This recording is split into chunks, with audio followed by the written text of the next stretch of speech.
Okay, let me tell you about modalities of communication. Are hugely important in not only any old type of communication between two humans. So this could be you with a colleague in the office, with a supplier, any of that type of thing, a customer. But it's also hugely important in the sales world. So in terms of helping your strike rate go and improve. So there's three main ones that I'm going to talk about on this flip chart. So please write them down. VAK. So the very first modality of communication is visual, right? So where we go and see it and we eyeball it and we can see what's going on, right? For me, I'm highly visual. So you can see that I do a lot of writing. I use a lot of flip charts. So I'm very, very visual in the way that I take in information and how I absorb communication, right? So the second one is A, which is auditory, right? So this is in through our ears, what we hear, what we listen, right? So people are quite good at being able to absorb, or highly auditory people absorb a lot of information with people speaking to them, right? So the audio books, all of this type of thing. The third and last one that I'll talk about down here, which is K, which is kinesthetic.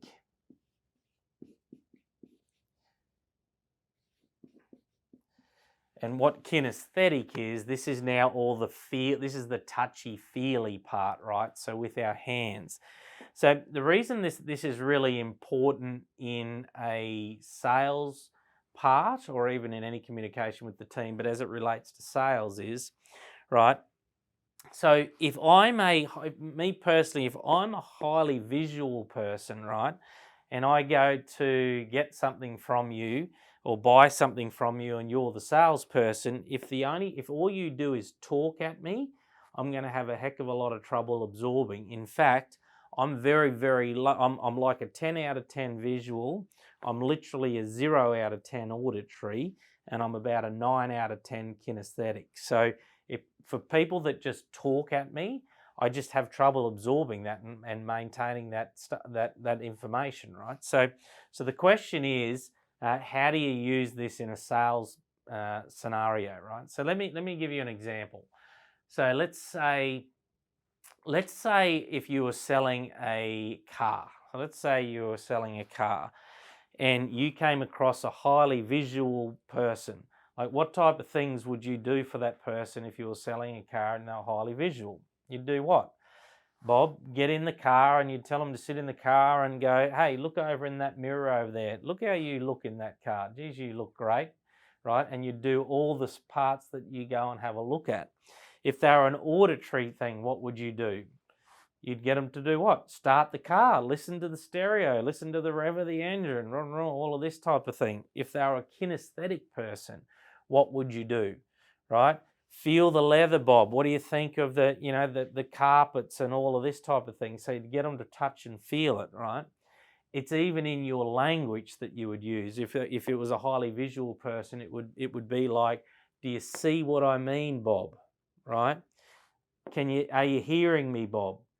Do you feel me, right? It's all the different words that play out to their different modality of communication. Now, there's a couple of different ways that you can use to determine because this will be one of the questions, how do I know whether someone's visual, auditory, or kinesthetic, right? But one of the easiest ways to do it, and it's not an exact science, right?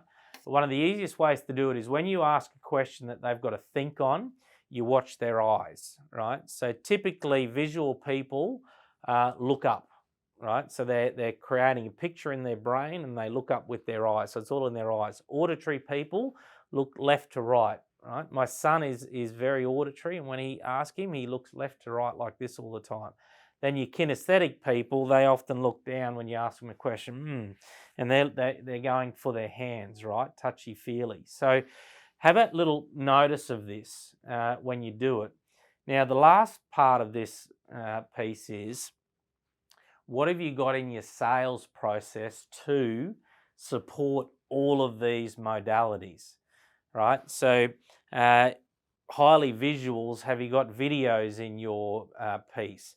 Have you got, if they're kinesthetic, have you got touchy-feely? If you're handing out a flyer, what GSM paper are you using? Have you got the little light GSM or the nice thick card, right? If it's auditory, you know, how does that play out? All these different things. So know that in your sales process, be designing that you've got coverage on all of this. In actual fact, in our team, from a team communication point of view, we all do this profiling, and we have it on our door of everybody's office to know what they are.